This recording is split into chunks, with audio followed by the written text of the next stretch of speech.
Today on the Quantum Wealth podcast, I am so excited because we have our very first ever guest interview, and it is with someone so special and near and dear to my heart. Please welcome Kim Tuthill to the Quantum Wealth podcast. So excited to have you. I'm excited to have this conversation. Our audience doesn't know this, but we go way back. We have a lot of different dynamics to our relationship, I guess is the way to put it. But why don't you start by just telling the audience a little bit about you and what you do? Absolutely. Well, thank you so much for having me. I am very excited to be here and have this conversation with you. My name is Kim, and I own Pilates Plus Yoga in Las Vegas. And we are a small studio, really community based. And I actually purchased it from Jillian. As she said, we have a lot of dynamic to our relationship. So we started out as friends, a client, customer, I guess, and then just kind of continue to move on from there within the business and continue to grow with Jillian. And so, yeah. Yes. And now Kim is my coaching client. So let's start at the very beginning. Kim started as my client, coming in, doing Pilates at the studio, doing private sessions with me. And then she became an instructor. And then she basically became the manager right around the time when I was trying to sell the business and was trying to sell it to you. Yep. You were resistant for what, like a year? Easily. Yeah. I'd like to be clear. I was resistant about becoming an instructor, about a manager, like all of it. There was hesitation on my part the whole time. Yes. There was some resistance about going all in on, well, going, I wouldn't even say it all in. It's just like going at it alone. So Yeah. before That's what you were in the Pilates world, tell us about your other business and your partners and things like that. Yeah, so I moved here from California, and in California, I went to school to be a merchandiser, fashion industry. I was a buyer, so that was kind of my background, and I ended up owning a boutique, women's and children's boutique in California.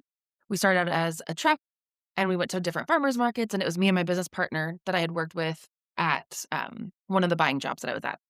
So we ended up just kind of going into business together, and then yeah, just snowballed from there, but she was very much my opposite in the way that she worked. She was very organized, always had to-do lists ready to go. We're gonna do this. She knew who to research, what to research, who to call, and I was just like, "Hey, this is pretty. We should do this."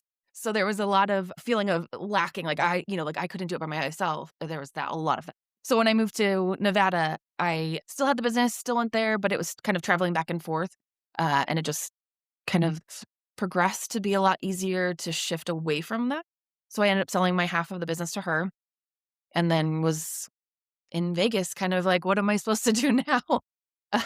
And that's how I fell into Pilates, and yeah. Yeah. And so during that process of you selling the business, you started Pilates, fell in love with it, Mhm. became an instructor. And then, so when I wanted to leave Las Vegas, I want to make it clear when I sold my business, I really loved this. This was not like it got to the point where I was over it and wanted to just like, please, anyone take this off my Yeah. hands because selling it was so long and tedious. But the very first person I went to was Kim. And I was like, Kim, this business is perfect for you. You've been an entrepreneur. You know this business in and out. Like, you should buy this business. And Kim was like, no, no, I don't, she was resistant to what was that resistance coming from? I don't even know.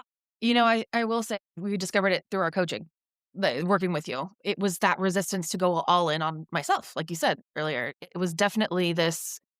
Like you said, I had a partner. I had also started another business in California with another partner.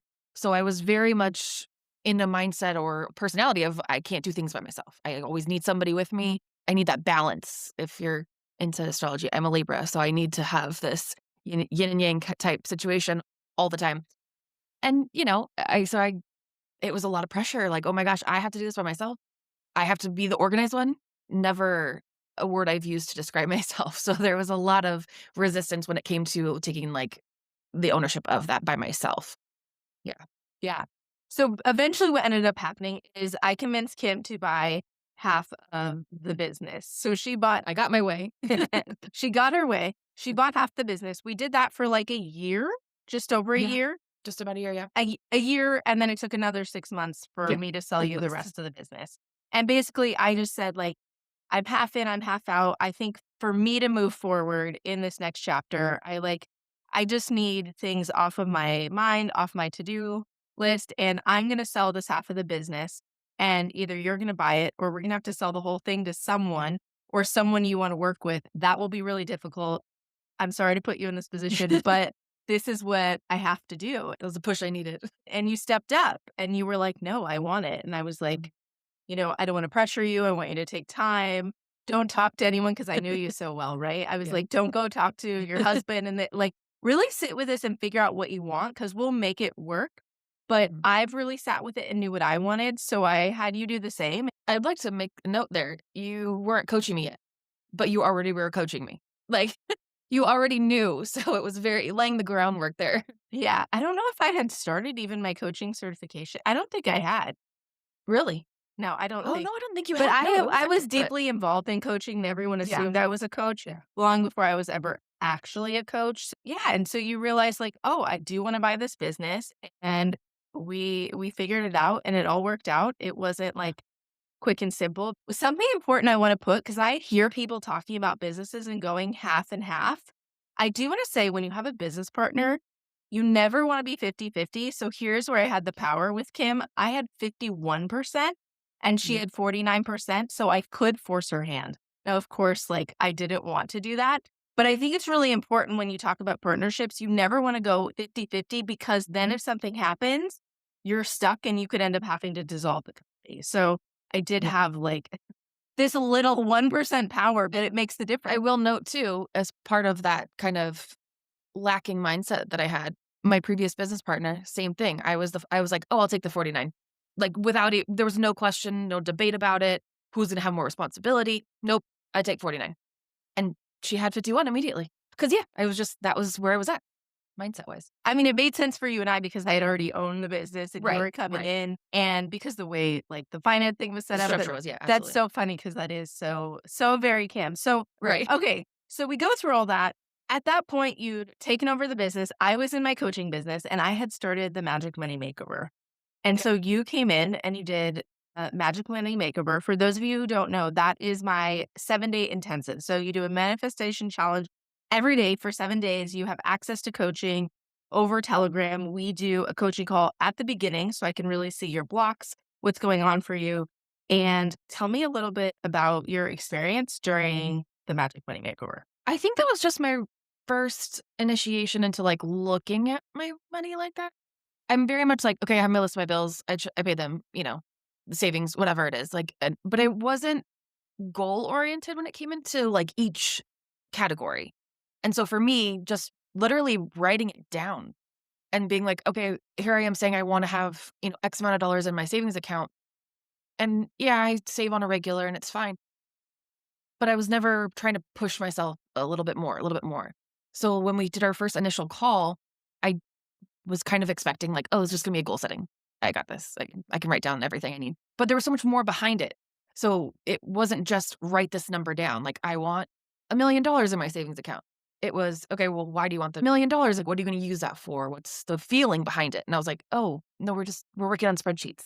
Please don't involve feelings in this." So yeah, so it was definitely one of those ones where I had to like, "Okay, this is not just spreadsheets. This is not just goal setting. This is we're gonna start to work."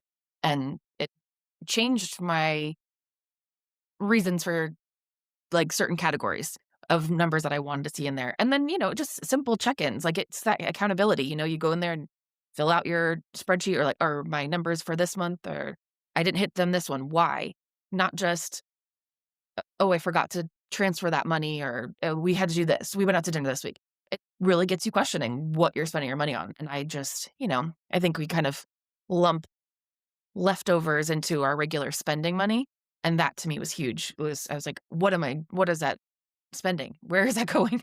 Because you would see the dollar amount right there, and normally you're just like, "It's my monthly spending." Like, I don't but then I realized we go out to dinner a lot. It's quite a bit. Yeah, and so one of the tools Kim is talking about that's inside the Magic Money Makeover is the money thermostat tracker. And it has you track where you're at with all different categories of your money and then where you want to be. And I remember when you were like, "Oh, we go out to dinner and like dinner." Yeah. I mean, remember when you used to be able to go out to dinner for like $100? That's Yes, just I like not do. the case anymore, right? Yeah. Especially if you get drinks and you go somewhere nice and there's like an appetizer or dessert. Um, so I remember you looking at that and I remember the conversation and you were like, well, I want to move or I want to do this. And it was, well, that's not what your money and your priorities are showing. And yeah, that was exactly it. Yeah. Just to be able to visualize and see, you're saying you want this, but when we break it down, you wanna go out to dinner. Yeah. Right. And well, and that changed it because then you were Yeah. like, don't want to go to, I want I to don't go to want dinner once a month. Yeah, definitely change the priorities there. Yeah, especially in Las Vegas where, like, going out to dinner on the Gosh, Strip is a whole thing. ridiculous. Yeah. So, well, what was your experience with manifestation before the Magic Money Makeover? Well, it was more of like, I believe, like, the science part of it, I would say. Like, because I'd like to know how that matches up. So I believed in the science part, and I felt like I could do it. I've got this. But, like, I wasn't embodying it, I guess is the best way to, like, I didn't, like, really get it in me. I would just get it in my head. Like, okay, so with the money tracker, very simple. I could see it. Those are the dollars I want. This is what I'm gonna do. Okay, so I'm just gonna think about it. Okay. And I'm gonna transfer the money. And that was the end of it. And I didn't realize that emotional aspect of it. Like I knew it was woo woo, whatever they call it, but I didn't take it in. Like I was like, I got this all in my head. I can theoretically figure this out, logically figure this out. I'm good. So that was prior to it was, affirmations. It was saying nice things to yourself in the morning, which is great, but it's not getting the work done. So And I remember, what's so funny about this is when you started the Magic Money Makeover, that's when you were really focused on teacher training, which yep. is a large source of revenue for your Mhm. business. And at this point, the business was doing well. So not only were you doing well by yourself, like things were going up and up and up, but Pilates is also just booming. Like Right. everything was kind of in your favor. You were doing it alone. You were setting record numbers. Like things Yeah. were really going well. And so you decided to focus on teacher training because the revenue was there. Right. And I remember talking about this later, and you didn't even remember that this came from the Magic Money Makeover. But during that time, we were talking about launching your teacher training, and the most it had ever grossed was like 30. 20K. And so I was like, well, what would blow your mind? And you were like, well, if it made 40 grand, that would be insane. And I said, Yeah. cool. Okay. So let's double it, 80 grand. And you were Which is like, insanity. what? And you Yeah. just like totally laughed in my face. Mhm. And also a month later, you literally got to 80. Was it 82 or 79? It was 79. 79. And you hit it. So tell me about that experience. Surreal? I think in the process of it, I'm like, I will say, not to jump, but at that point in time, I was very much like, well, Jillian's part of this still. Like, this is her. This is her influence on me. I'm accepting whatever she's like, whatever good juju she's got, it's her. She's the luck. So I was still discrediting any work that I was doing. And you were very adamant about like, you did this. I'm not there, and I was still very resistant to it, taking ownership of that. And yeah, it was surreal is the best way to say it. I would wake up to sales. Like that was like the biggest. I think I text you a handful of times like, "Oh my god, I just woke up. 2 more sales last night." And they're not small, like these are the biggest things I sell and paid in full. And it was unbelievable. And I Mhm. just remember during that time when we were coaching, it was because this was during the Buddy makeover or like right after. You get 2 weeks of coaching after, and it was sometime in there, and you were like, "Oh my god, but how am I gonna get to this many people?" And I was like, "We're not going there. We're going from 5 Yeah, people to 6 people." And then you'd get to 6, and you're like, "Okay, now what?" I'd be like, "Well, now we're going from 6 to number 7." 7. And as soon as you started that, by the time you were at 10, 15 people, whatever it was, I'd be like, check in and be like, "So how many are at now?" And the last would be like 12, and you'd be like, "Oh, now I'm at like 17." It was nonstop. A flow. It was Yeah. so incredible. It was really like, that's the best word I can describe. It was surreal because I'm watching it happen and not even registering that you said, "It's 80K, Kim. I told you were gonna get there." And we did. I did. It was just crazy. I think part of it for me, outside looking in, was you were so unattached to 80K because it was so unrealistic that, Mhm. like, if I had given you 30 or 40, it almost would have been harder, right? Because Yes. that was a more realistic number that you could actually hit. Yep. But giving you something so, like, off and la la, it just let you Mhm. go, "Okay, whatever, let's It do let me this." detach from the outcome, which is something that you talk about on a regular, which I didn't even realize I was doing at that moment. Because, like you said, had I gone to that 30, 40K, I'd have been like, "Oh, I could get there. Now I'm want that 30 versus 80. Okay. Well done, Jillian." Yeah. So what would you say was your biggest block when you first started working with? It was just the, like, surrendering to the process. Like, I was very since you and I were friends before, I knew going into it that we were gonna get deep. I didn't realize, like, how deep my stuff was. Um, and so I think for me, the biggest thing was just surrendering to it. I just had to force myself. Like, I almost had to talk myself into our sessions of being like, "She's gonna learn things about me that I just, like, hide from other people," or, just surface stuff. I'm really good at putting on the face and showing up for other people, and I just told myself at the beginning, like, "We're gonna do none of that." So, it was forcing myself to just surrender to the process and like, let's see how far I'd already seen what your coaching could do, and then to just say like, "Okay, well, I'm here. Let's do it." Um, and that took a while. Like, every session there was like a little pep talk to myself. Yeah, like when I get into the session and then all of a sudden I'd be like, "Okay, just go for it. Answer honestly, like that's what we're doing here." Um, yeah, that was probably the biggest block for me was all of it. After the Magic Money Makeover, you came into one-on-one coaching, and something that I see a lot with brand new one-on-one coaching clients, and even with clients who are new to group coaching, is that they're having things going on that they wanna talk about, but they're not sure they wanna talk about it because they're like, "Well, this doesn't relate to my money. It's not about my money." They're either having issues with a friend or a partner or a spouse or their kids, and they're like, "Well, I don't wanna talk about that because it's not business and money related." But it is all money related. So, for example, one of the things that you and I worked on quite a bit is you're very like, "I'm an independent woman." Right? Like, you keep money separately than your husband. There's certain things that you pay together, but there's certain things that you pay for and that he pays for. Mhm. And we really had to work on you looking at money coming in through different channels, like your husband's money as your money Yeah, and vice versa, which was right. which was a block for you, right? Yeah, absolutely. So, like you said, we had separate ways of spending, and I was easily giving mine. It was totally fine. Our spending money was like, if we're gonna go, I want to go out. I'll take care of it. Let me take. It's my spending money. It's my and I just never wanted to feel inferior. Um, I was bringing money to the table. I wanted to be the one to show it and say like, I can take care of us. I got this. I can cover this. And it was that very much like, I've got this. I don't need you kind of thing. And so when you would ask about a block of money or where you spend your money, and I'm like, "Oh, well, I'm taking care of him." And it was such a block in the sense that, like, I wouldn't even recognize that it was something that he and I had an issue with, or I had an issue. He didn't ever say anything to "This is my money." It was very much me shedding this light and making sure that it was known that I didn't need you to take care of me, like, and not realizing that that was a money block in and of itself.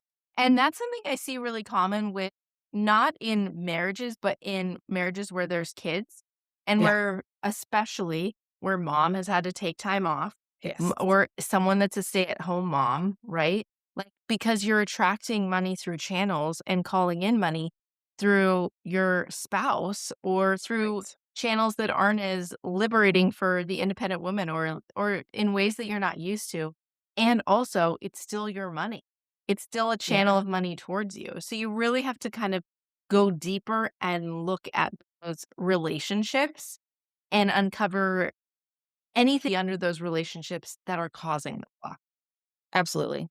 And that was something that I was definitely not interested in doing when you would ask me those personal questions, but yeah, it was so obviously related, and to have you be able to see that just right off the bat, like, "Hey, this is something we should delve into," was challenging at the beginning, because it, had to shed a lot of light on me. So when you signed up for one-on-one coaching, I think you'd had some success around the Magic Money Makeover. You'd had that huge 80K launch. Then you took a little time and then you're like, okay, yeah, I'm going to do the one-on-one work. I think the hesitation was like doing the hard, deep work, Yeah. right? And then as soon as you decided to do that, you got your investment back like in an hour, right? You paid for coaching and then you sold Yeah. like 2 spots for teacher Mhm. training and Yeah. made like 10K. Like, literally, though, like, I paid, text you, and then it happened. So within 30 minutes of the transaction, it was Mhm. already paid for. So tell Right. me about that energetic investment in yourself. Yeah. It was such a like, you always talk about showing evidence, and that to me was like, "Okay, alright, universe, well done, you." But it was just solidifying that I made the right decision, that I could invest in myself without it feeling like this self-indulgence, guilt, like, "Oh, I can't spend it on just me." There was a lot of that in my apprehension to do one-on-one. Was like, "Oh, but I'm just gonna, like, work on myself?" Like, that's selfish. But yeah, to have it just literally reimbursed right in there, I was like, "Oh, okay, done." And what would you say your biggest internal shift was in our one-on-one coaching? Oh god, all of it. Just surrendering to it, like, really, like, I think the biggest shift was allowing myself to invest in myself and not look at it as if it was self-indulgent or greedy in some way. We always know that saying, put your air mask on in the airplane before or you can help other people. But I have always operated helping other people 24/7. And the idea of taking time for myself or like even just alone time was considered self-indulgent or selfish somehow. And that to me was like the biggest shift. I think during my coaching with you, I got like a membership to a sauna during our coaching. And I just like would go sit in a sauna for 20 minutes. And I was like, this and I would sit there, like tensed up, like, okay, I should be doing something. This is a waste of time. And then yeah, I just continued it and it's been fabulous. But it's one of those things I would have never done that and put any energy like that into myself. Yeah. So, And how did doing that make you a better wife and mom? it gave me the capacity, to my cup was beyond full, overflowing with to-dos and like as a mother, a business owner, your to-do lists are never ending. And doing them at like half capacity, low, nothing, no energy. My brain wasn't functioning. I couldn't. I was getting annoyed with my kid just wanting to be around me. I was like, I just need a minute. Like, and it was just, a terrible energy to do anything from. So yeah, being able to have that reset and kind of allowing myself and giving myself the freedom, the okay, if you will, to do that really changed the way I showed up in my marriage and as a parent too. Yeah. And it just shows the ripple effect. Yeah. Like, it's not just about the money, right? It's not just Right. about the business. We just want those things for other reasons. Let's dive back into your business. So, business is going really well. It's still going really well. And do you want to announce your exciting news? Oh yeah. Our second location is going to be opening end of March. So exciting. When did you decide to take the leap on that? Because I knew that was something that you've been thinking about a long time. You and I had talked about it when we were still business partners. What made you decide, like, yes, this is it? It was this thing my mom used to call stubborn optimism. I, in my head, was like, okay, I bought into the business in this year. The next year, I bought it out. It's mine now. So then the next year, I need to be opening the second studio, period. Like that was, it had to happen. Um, and then when it got closer to the end of the year and I wasn't opening, I was furious. I was like, oh my gosh, I can't believe I didn't do it. I didn't check it off. And so then I had to write down a different goal. But it was this like, I had to have this big thing happen, and that was all it took. I just was like, "It's gotta happen, I have to do this big thing," and it was proving it to myself too. I think you and I had discussed so often that I wasn't taking ownership. Like, even though I fully owned the business at that point, I still was running questions by you. I was still asking things of you about the business, and I think you just simply asked me like, "Well, why not? How come you haven't done it yet? Like, what steps are you taking to do that?" And I just did it. I realized I wasn't doing anything. Um, and then that's when well, it has to happen. I gotta do it. And that shift of if I'm gonna take ownership, it's happening. I've gotta do something. Um, and yeah, that was the jump. And I remember you taking that action because, like, for example, when you were looking for locations, that was kind of Mhm. like your first step, right? And you Mhm. hired a realtor just find it. And you were Yeah. like, well, they haven't found it yet or they haven't called. And I was like, well, why don't you get in the car and drive around and find the location, call them? You don't even need Yeah. of you don't need any help to do this. And then you were like, oh, yeah. Yeah. And I think, didn't you find a space? Well, then you found a space like Yeah. next day, and then it wasn't the one, but like It was basically, just everything yeah. started to fall into place because you took that action, and then within a month, I would say you had your dream location, right? Yeah. It checked all the boxes of everything you had Yeah. wanted. Yeah. It was just, literally taking that ownership and finally being like, "Okay, this is if you're gonna do it, let's do this." Yeah. And so talk about one of your visions for the new studio, because I think this is so magical of the universe stepping in. Like, you wanted to so you're in Las Vegas and you train Mm. some football players. So then you were like you liked training athletes, you liked working with them, and Yeah. you were like, "Oh, and then at the new studio, we're gonna target the stadium where they trained." And then talk about the complex, like and you also wanted a coffee shop and, like, what Yeah. else? Like I didn't even realize, like, as we've discussed, I didn't realize that it was checking all of those boxes, like, that I had said in my dream world, this would be this, and this. And then all of a sudden it was there and you were like, "You do realize," and I didn't. I did not. Yeah, no, I really enjoyed training athletes, 1, because 'cause they're dedicated to their practice and, they are really result oriented, so they are continuing to come to every session and wanting to really try the hard things and, push themselves.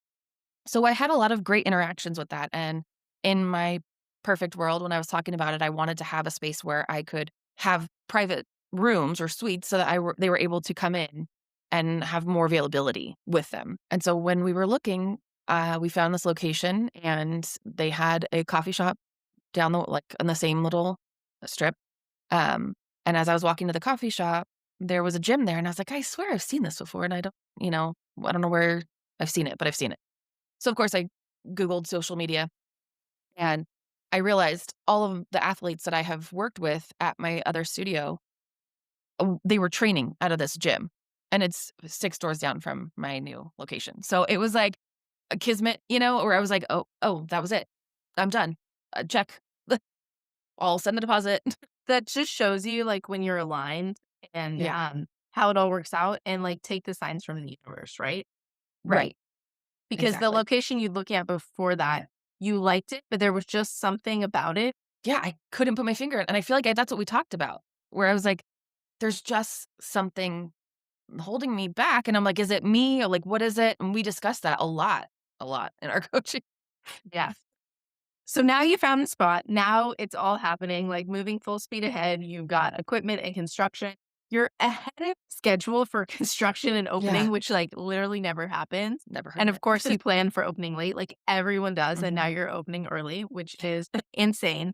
Yeah. You've also hired a team. So this was a gradual process throughout like the last year. Like, Mhm. tell me about how you hired someone and then you had identified the manager before you even identified the location for the second spot. Yeah. Because what I find so often is with women trying to grow their business, they really struggle with hiring and like the who.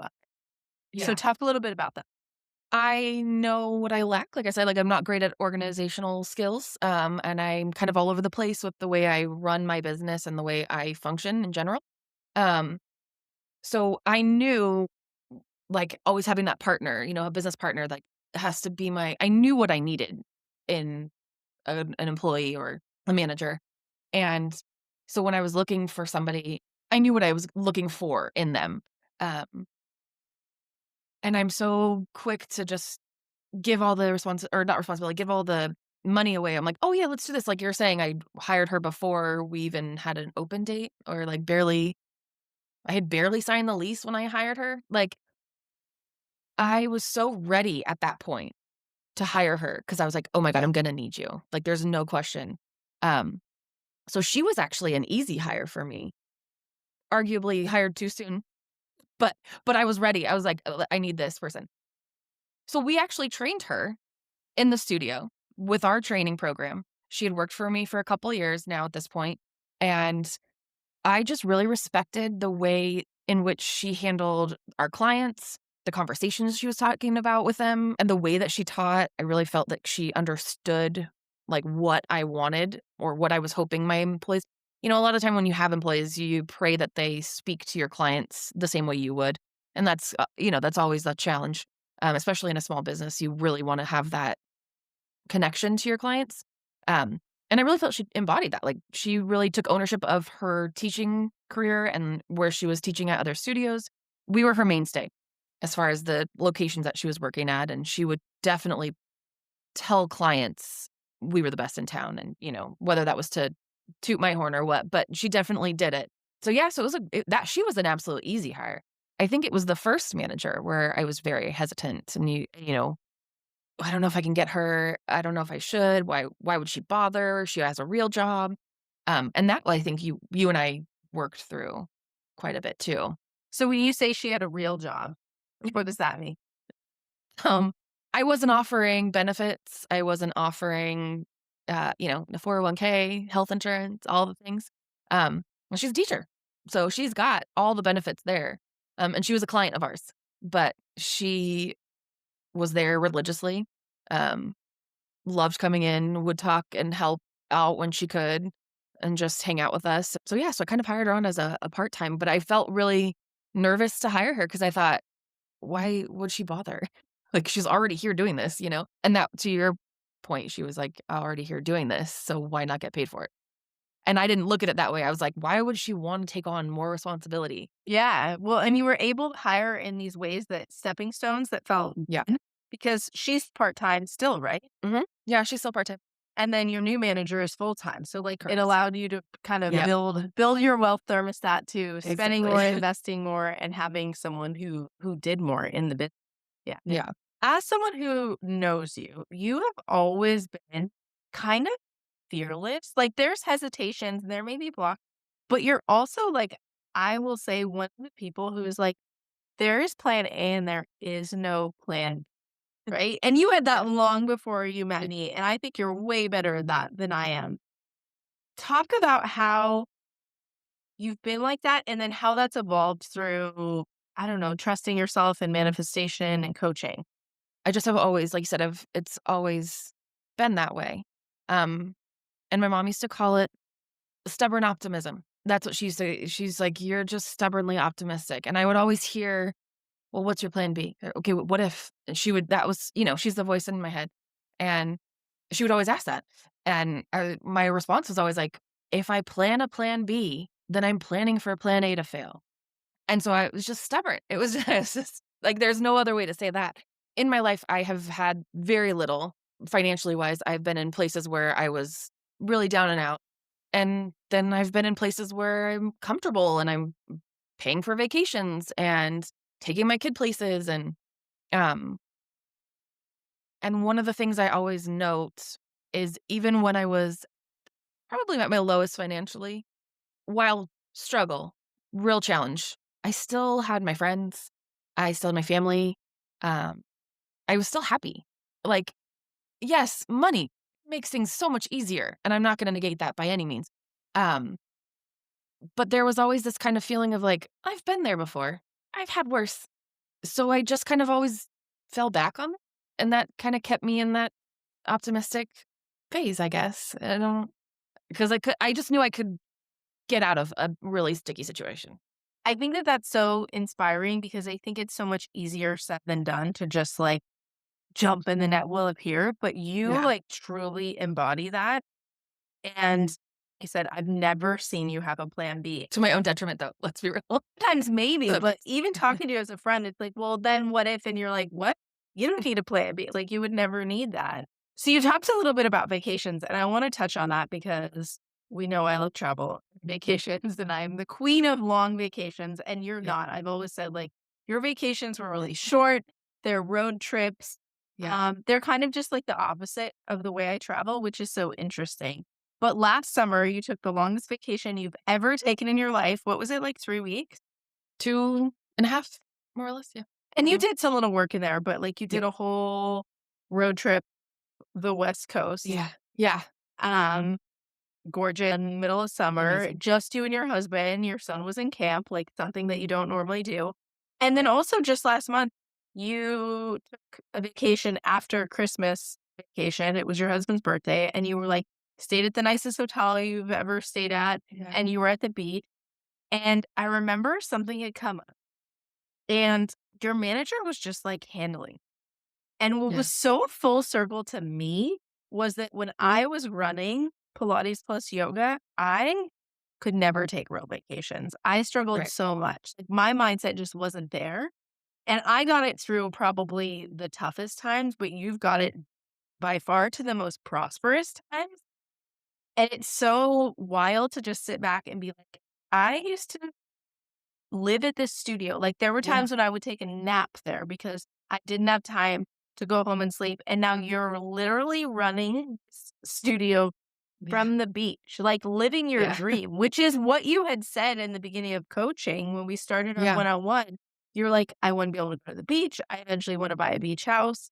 And, like, now you're literally living your dream, which is even more surreal for me just because I know that business so well, Yeah. and it's so vastly different than my experience with that business, but it's because of your mindset and because of who you are and your embodiment and what you've accomplished. So, Thank you. tell me about your travels and, like, how that part of your life is different now. I think there was also this, and, I hate saying imposter syndrome, but it definitely felt this. I had to live up to what Jillian did, and Jillian, she was there 24/7. She knew every single client's backstory, and every single client knew who she was. And so there was this really kind of feeling of like, oh, I've got to show up in person and I've got to be in the business. And I think we talked a lot about that. You were saying, going back to the money tracker, I'm saying I want these things. And then what I'm doing is not representing that. So what is it that you really want?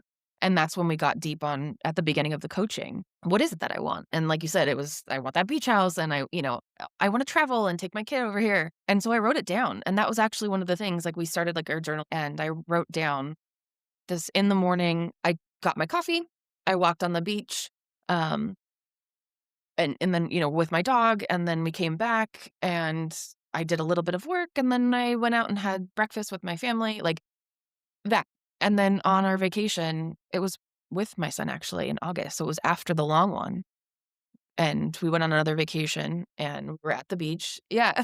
Yeah. That's why I'm like, when I look at the year, I'm like, my gosh. But I literally text you after, and I was like, oh my gosh, I just did what I wrote down.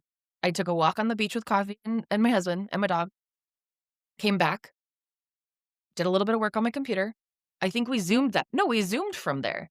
We were doing a coaching and I did it on the spot right there. And I was like, and you had to tell me, Kim, you just did it. And it was one of those ones where I just wasn't seeing it. And yeah, that felt really, really good. It helped me to stay present in that moment, because I think, as any business owner will tell you, your business. Even if you're not physically there, your brain's there. You're laying in bed, you're thinking of new ideas, you're wondering if you did this or that. And so yeah, it allowed me to be present in my vacations, and yeah, it was really amazing. Yeah, That felt good. now you have this whole new life that you didn't have a few years ago. Yeah. And so when your time was up for one-on-one coaching, you were like, "Oh, let's continue to do the work." And I was like, "Wait, let's pump the brakes." Like, you've done so much deep work, Yeah. and you're opening a brand new location, and there's all this going on. Why don't you transition into group coaching? And I invited you into Quantum Wealth Academy.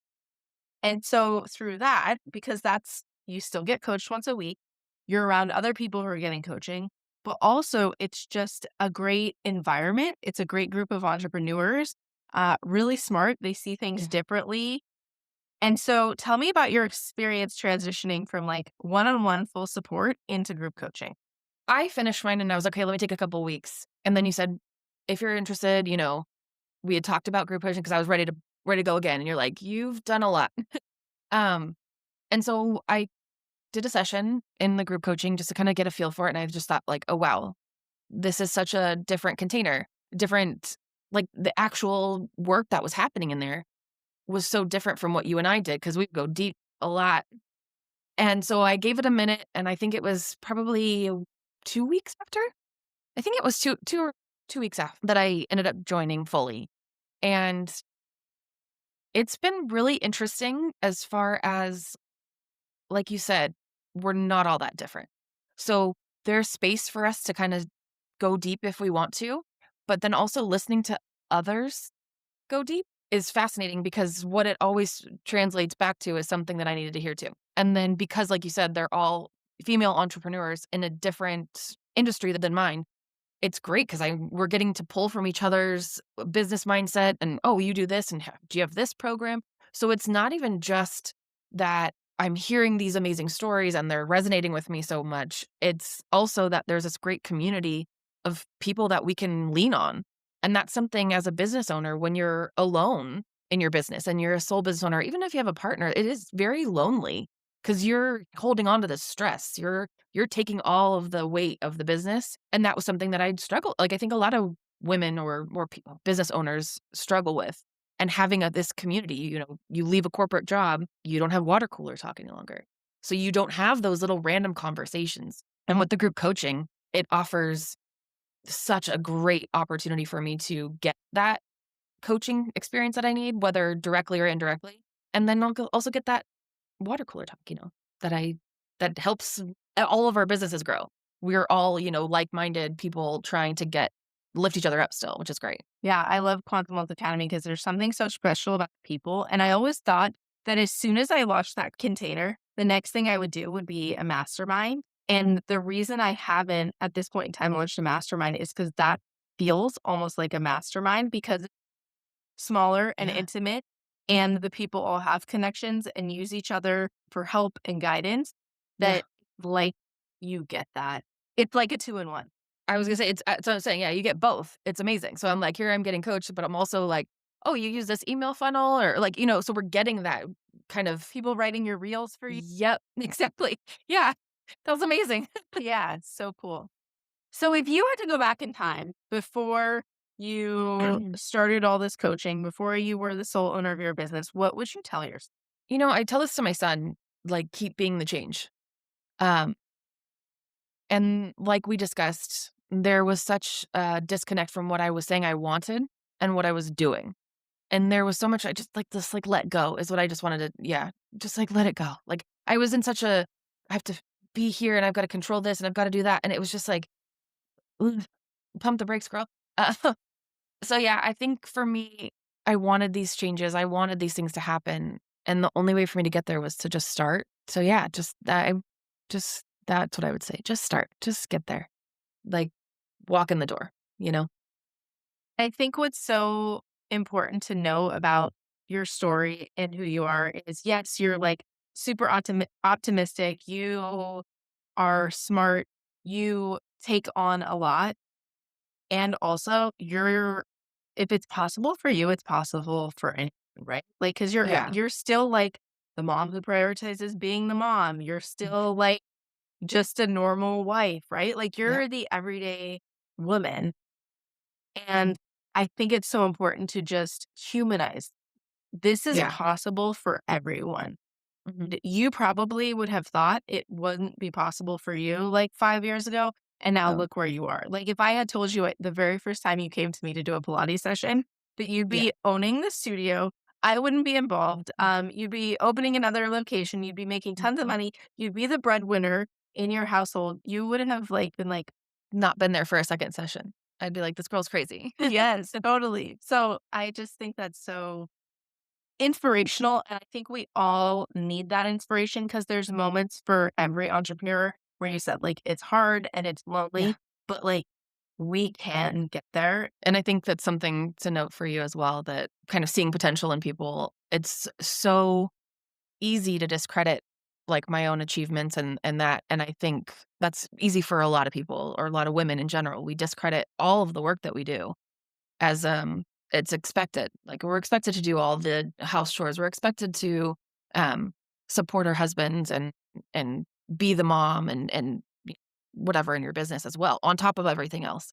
Um, and so having a group or a coach or somebody that you have in your corner that can say, "Hey, you did this." Like, and acknowledging that. That's a really challenging, I think, for most women, or at least for people like me, where it's just, I discredit. Like, I think it took a while for me to even realize the launch did exactly what I had set out to do, that I wanted to do.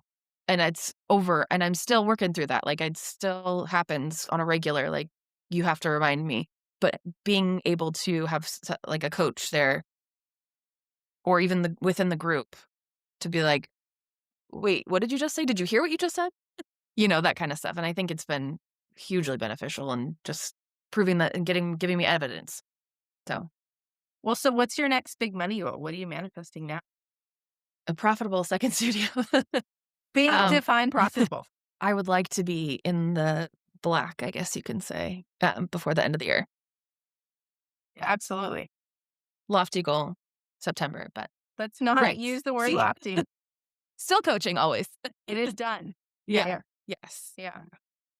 Well, okay. I just have one last question for you. And it is, besides money, what is wealth to you? Freedom, not just like financial freedom, but like literally just like freedom, breathing time. Like, my time is free. Obviously, having more money has made my life easier in traveling and being able to go out to dinners and places and take my kid and all that stuff. But having the time and the kind of respect for myself to take that time, and that to me is the best that I could ask for. Being able to have the capacity to give to my kid, um, show up in my marriage, show up in my friendships, and not coming from like a depleted place has just feels so much better.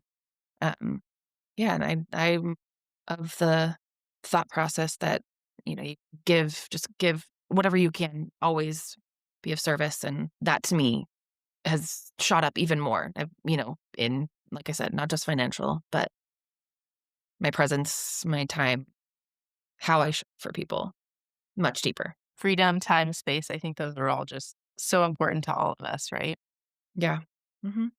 Well, thank you so much for being here. It was Thank so you. exciting to have to add to our the dynamic, and now Yes. you are an official first podcast guest of Yep. Quantum Well. Thank you so much for being here. Thank you to the listeners for tuning in. If you liked this episode, please rate it, review it, share it with a fellow entrepreneur who it can help. There are new episodes every Thursday. I can't wait to see you next week. Thank you so much for having me. And until next Thursday, happy manifesting.